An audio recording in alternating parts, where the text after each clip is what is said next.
Good afternoon, Carl. Hello, Michael. How are you? I'm doing well. How are you today?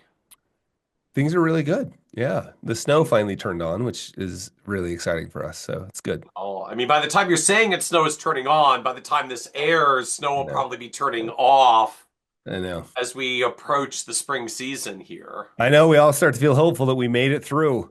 Made it through Yes, another one. you made it through. So for today's discussion, we had another one of our great listener kind of write-in questions. Hey, would you all talk about this on the podcast? And I think it's a really good discussion. So for the sake of anonymizing, we're gonna call this advisor Daryl. So Daryl writes in and says, "I'm a solo advisor, 175 million of AUM, and three admin staff supporting me. And I never imagined it would be so difficult to manage three admins." Mm. So Daryl's question to us, like, can we talk about how solo advisors or smaller advisory firms use virtual assistants more effectively? And literally, it's Mm. like, how does it work? Like, VAs don't typically place trades. So, like, how does trading Mm. work? Or like my retired clients don't all use DocuSign. So does the VA like email a PDF? Do they make a hard copy and send it to me and then like I prep it and send it to the client? Like how does this work? Uh and the part that I thought was interesting as well, Daryl comments, so cost of a VA seems to be something in like 65 to $120 an hour. At least that's what Daryl has said he's found, which seems to be relatively expensive. But then again, how much is an office admin actually working when you start taking out like lunch, setup time, goof off time? Daryl's words, not mine, etc. So I thought it was an interesting discussion. I mean, to me, there's so many different things here. There's managing people versus using VAs, where sort of the implication is like they train the person and manage them. Like you just tell them what you need and then they handle the rest. There's management dynamics, there's like task and delegation, sort of like tactical stuff here. There's just thinking about the pricing of like full-time team members versus external outsourced. So where would you start with this, Carl? Yeah, I mean, I think this is a great one just because we'll have two very different takes and maybe even more importantly, like two different sort of skills, like experience sets. Yeah. Because I think all delegation starts with deleting. Right? So Okay. like I would just start by saying, hey, what is it that I always think like delete, delegate, do. Like, that's probably from David Allen. I think some Yeah, version say of. that's a version of David Allen's getting things Yeah, started. yeah, and I think, but delete to me is like really push on the edge of delete, right? Like really, are you sure that you need to do all those things like that? So that like that's where I would spend most of my time would be like why, and then let's pretend like you and I we could talk, and I think we probably have talked about like examples of that where you were like sure that there was a thing you needed to What? do, right? And then you were surprised. Yeah. Yeah, I just like look as you start prompting that. I mean, my head goes down a whole other different path here. Which so look, like Daryl said, 175 million AUM. He didn't share revenue or clients directly. If I sort of assume, call it air quotes, like typical advisory firm fees, he's probably somewhere between 1.3 and 1.5 million of revenue because most of us don't really actually get a cool 1%. There's breakpoints and discounting, and there's like a big client that has a low breakpoint that's a like large portion of our assets. Sure. So, if he's something like 1.2 million with four people, like him plus three, that's actually a pretty well, like a pretty healthy Yeah. revenue per employee staffing ratios. That sounds pretty good. But I Yeah. do look at some firms like this and start wondering, like, how much revenue does the bottom segment of this client base generate? Is it even enough to cover one of the admins? Like, if you if you wound down your client base by a third, could you wind down your staff by a third and you would literally net the same thing out of the business and just have less management duties?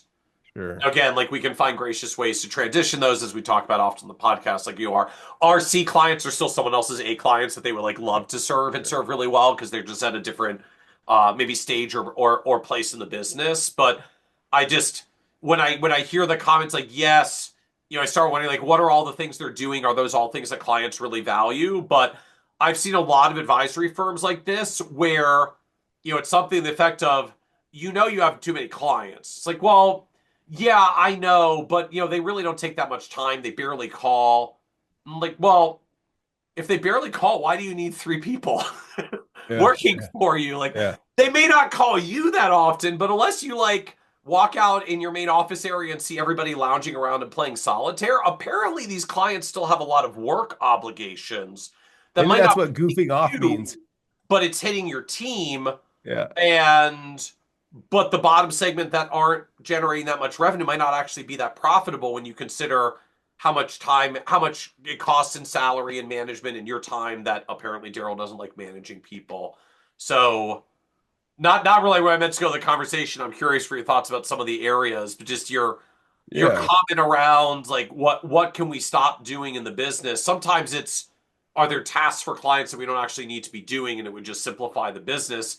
And Yeah. sometimes it's do we have so many admin staff we have to manage because there are a lot of clients that aren't actually a good fit and we say that they don't take much time, but then we have to manage the people that are Yeah. protecting our time. And if you don't like managing people, that's not necessarily a net positive. Yeah. I just want to let's just talk about this just for a minute because I can sense sometimes even like the frustration of, when wait, that wasn't my question. And Yeah. I think this is really, really valuable to be thinking about like, okay, are we asking the right question? Yeah.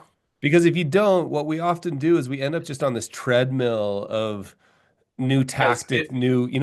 like we answered the Is wrong the question. We answered the wrong problem question. is the problem I don't like managing people, or is the problem I don't like saying no to small clients and therefore I have to Yeah. manage a whole bunch of people that I don't like managing because I'm not ready to deal with the fact that I have clients that aren't a good fit for my practice at this stage. Yeah, this is that's a great, or is the problem that we're actually delivering a bunch of stuff that clients don't necessarily, they don't need, and they only know they want because we train them. Like, so just you ask all those questions, and then let's say that Yeah. you're still left with this pile of Yeah, no, like, I mean that being said, again, if Daryl's not revenue is anywhere in the neighborhood of what I'd said, I mean just it's a good benchmark out there.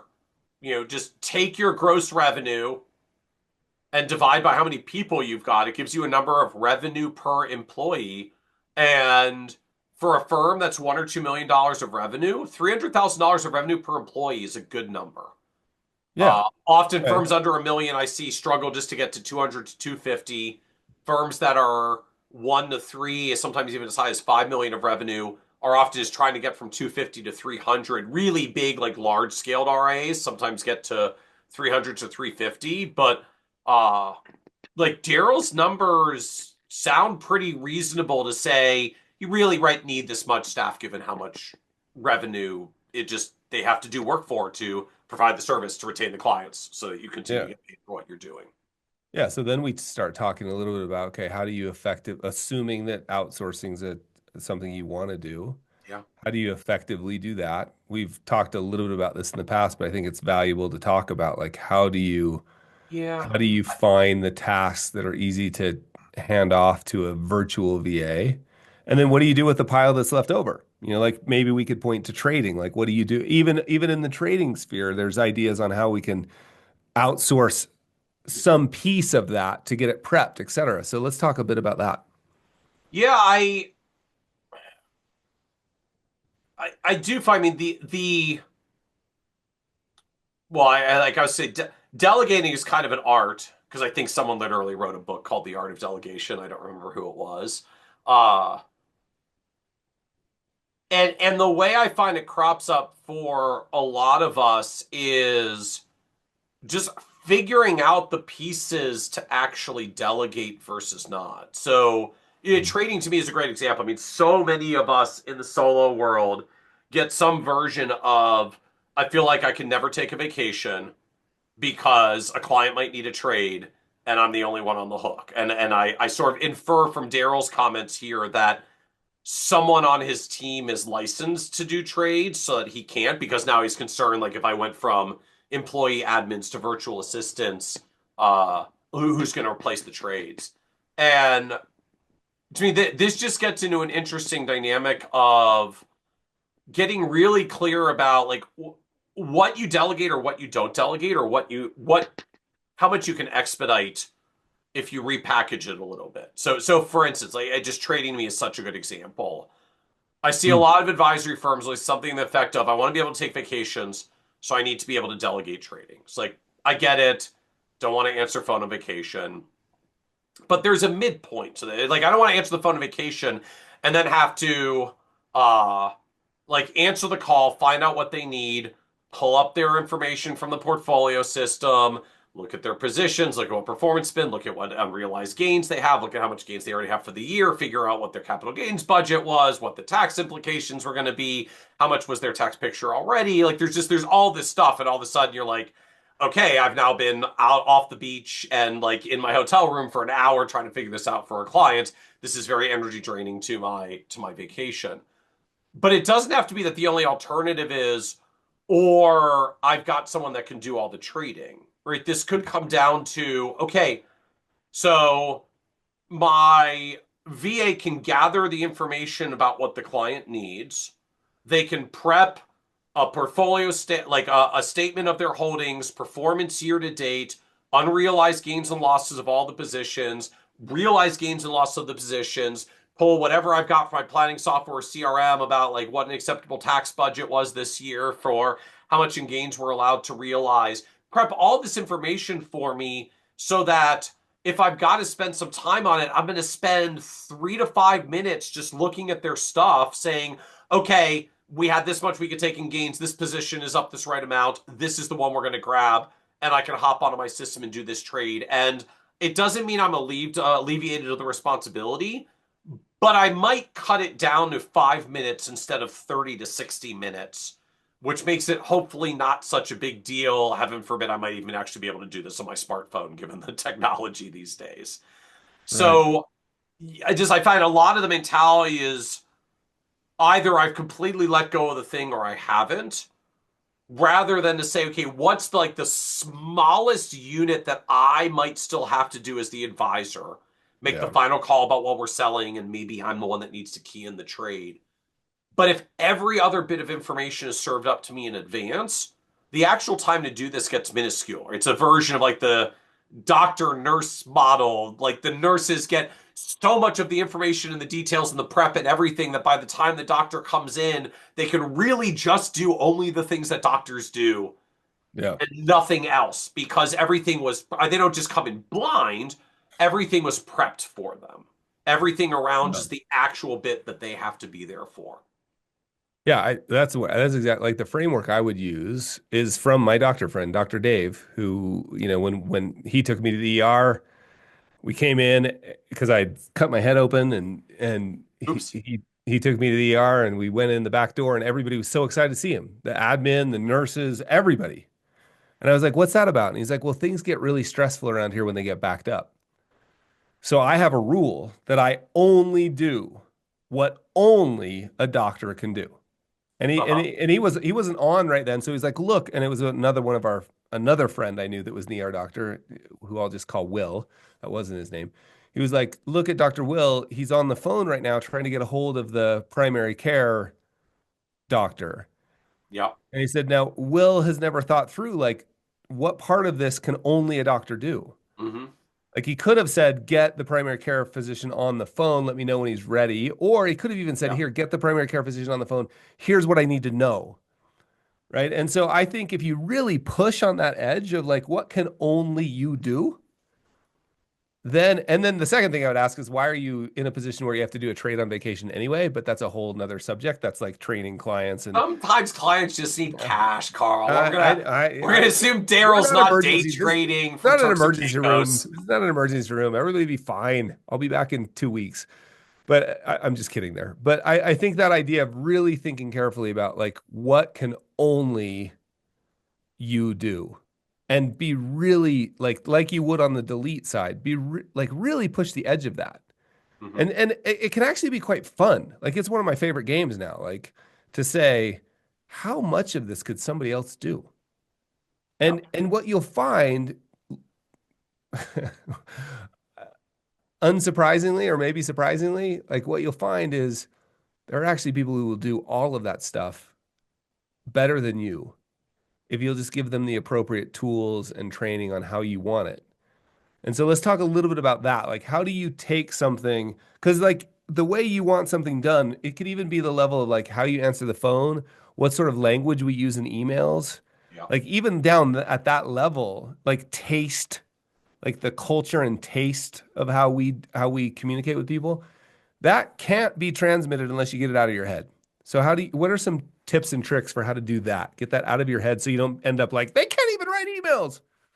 I so for me, like I just literally try to brain dump it out of my head. I mean, some of this gets to the way I also write, like because there's sort of a creative process here, but uh like I've been through this for everything from like training how we built financial plans at my prior firm where I was the director of financial planning to train advisors on the plans up to, now that we have multiple team members on Kitces.com, like everyone has to know how to write articles that are quote Kitces style articles, even if it's not me authoring them. And I find almost all of it comes down to just like literally saying, writing out, speaking, whatever your style is. I like to write it out. I like to dump it on paper and then edit it to clean it up a little. Like what does good quality excellence mean for whatever the thing is, and just being really clear and specific. So like even down to when we're writing emails out to clients, like you will always start with the salutation. You will always then start the email off with some points to connect with the client personally before you get down to business, because we are in a relationship business. So please ask them how the kids are the vacation or whatever it was that we were interacting with them recently to make a more human connection before you get into the thing. When you explain whatever the thing is in paragraph form, we're going to be doing this trade and executing this up. Always then write a brief summary of like, so just to repeat, here's like the bulleted point thing that we said. We're going to do this trade of these shares of this much in this amount for this much capital gains. Like boom, boom, so they can skim through. And like this was specific to my style of how Yeah. I communicated and therefore wanted to see the team communicate. We just got that specific. Yeah. Here's what it looks like, and just you when you see one of those crop up, you write it down or record it or make a training video or like make a Loom video or whatever it is. And as you accumulate those, eventually you've just got a library of here's all the things and how we do them around Yeah. here, which you can use whether you're then training virtual staff or your own individual team members. Yeah, and we could just use an AI hot tip trick. Um, Sure. I just talked through this with an advisor on a consulting call to just get a Claude account, start a separate project. It's called in Claude. Take 100 of your emails, I mean, anonymize them, pull out any whatever you need to do, right? Yep. Load those into Claude and say, help me write. You can literally tell Claude, please write an editorial guide for how we send emails. And then you save that guide in that same project. Mm-hmm. And then you give anybody on your team access to that project and say, use this project whenever you write an email. And all you do, the prompt is simply, please use the 100 emails you've reviewed plus the editorial guide to help me write an email to Martha. It needs to say this, this, and this. And you don't put in Martha Smith in Providence, Rhode Island. You just put in, so you have to do a little editing afterwards, of course. But that sounds like a lot of work, but it's nowhere near the work Mm-hmm. that it takes to get, you're just training a tool that then you could have that right. You could have that be the tool that speeds up your process, But I think even better in this case is that's a tool that speeds up the process for whoever it is that's going to do that thing for you. And then that person drafts that email. It sits in drafts until you go in and approve it and hit send. Like that's another example of like, do I actually have to, like, so many of us, I can think of, in fact, today, there was an email I needed to send for a huge, related to the book launch, a huge partner that we're trying to work out a situation where they put the book on the counter of, it might be a coffee shop, right? Yeah. And I would have spent 3 weeks staring at a blank page. Yep. And instead, I just opened up that same tool. I spoke, I literally just dictated and asked it to help me. And so I'm so much of these things are spent like, like thinking about changing the light bulb. Yeah. Like that light bulb really needs to be changed versus just doing it. So I think that's really good advice. Like, what can only I do? How do I train people to do it using screen share, Loom videos, voice dictation, examples, maybe an I AI tool that you train? I made Right? version 1.0 of all of our training tools 10 years ago with Screencast-O-Matic. That's That's for literally what the sure. software For was sure. called. Like I literally just did the thing, recorded a screen share of me doing the thing, and Yeah. talked into the mic explaining what I was doing to live narrate it as I was doing it, Yeah. and then gave it to a team member and said, "This is now your thing to do. Watch the video. I literally show you exactly how to do it, step by step on the screen while talking through it. If you're not clear, watch it 17 more times until you're clear. And if you're still Right. stuck on it because I screwed something up, let me know." Right. But 90% of my delegation was I literally just screen captured the thing I was doing, explained what I was doing as I was doing it, and then never touched it again. Yeah, and I think all of that can apply to taste. It can apply to how we treat people. It can apply to like I think you can get a lot of that culture stuff out too. And Yep. then I think you just recognize mistakes will be made and you develop a culture among your team that when there's a mistake made, nobody takes it personally, but we Yeah. gather together, we look at the mistake, like gather together, whether that's virtual or not. We look at the mistake and we decide what was it about the documentation, the training, the material that led to that mistake. Okay, how do we fix it? And I think, I mean, I just think I'm yeah, I'm increasingly convinced that pushing on those edges, what can I delete? What can only I do? And then you find somebody to help you. And then the last thing I would say is, look, I've just recently discovered, and this is like recently means last 10 years, that there are pros out there, right? In every job, like there are people who can get 8 hours of what you thought was 8 hours of work done in 2.5 if they've got the right tools and the right instruction. And you don't come and interrupt them with a bunch of other stuff, right? So then the last thing is find a pro and don't stop until you find a pro. Yeah, in that vein, like I do want to get to Daryl's comment at the end, right? Like, cost of a VA seems to be 65 to $120 an hour. And again, at least from my experience, that's kind of the neighborhood. I don't see a lot of folks as high as 120 for general planning, but if they start doing para planning or something more specific, yeah, there are folks out there at that price. So as Daryl frames it, like that, that seems relatively expensive, but as I'll paraphrase it, like, but how does that really compare to the true cost of an admin in the office? So here's how I would think about it. And granted, I'm in the DC area. Everything's a little bit more expensive here. So I mean, if I'm getting a good assistant, good admin with some years of experience, at least in administrative work generally, maybe not a lot of deep personal experience, like I'm probably going to be in for 60 or 70 grand salary around here. Mm, So just a rough math is like there's roughly 2,000 working hours in a year, 40 hours a week times 50 weeks a year. So base salary for someone is the equivalent of like 30 to $35 an hour. Now, if mm, I'm going to put on bonus benefits, reimbursement budgets, they need office space, they need a computer, all the rest. Like this, you often can easily add 15 to 20% to the cost just for the overhead of a team member. So you're really probably more like 40 something now. Then on top of that, it may still take 10 or 15% of you or 20% of your time to manage a team member or two, which means they're really not 40 something. Now they're more like 50 or 60 something an hour when you consider the cost of your time. Then there's the fact that either A, like they get vacation. Not everybody is 100% productive all the time. Just, people need breaks and such, as Daryl put it, goof off time and lunch, but just in general, like people can only work so many hours. One of the interesting effects for VAs is you literally only pay for the hours that you use, Right.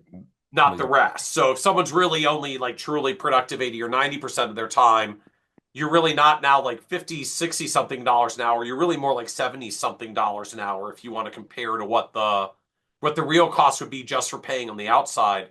And so just by the time you add in base salary and bonus and benefits and computer and rent and software licenses and your management time and how much time is someone really maximally productive when you pay them for a full-time job, even when they're pretty good and on target, like I can easily get to a number where you're already might be at 75, $80 an hour of equivalent, and you haven't spent any time to hire them, to train them in your software and systems, to handle turnover, to do annual performance reviews and one-on-ones and all the other things that you've got to do to manage people. Or I can't have the management time, but like hiring, turnover, training, and the rest that also would typically get done by an external service.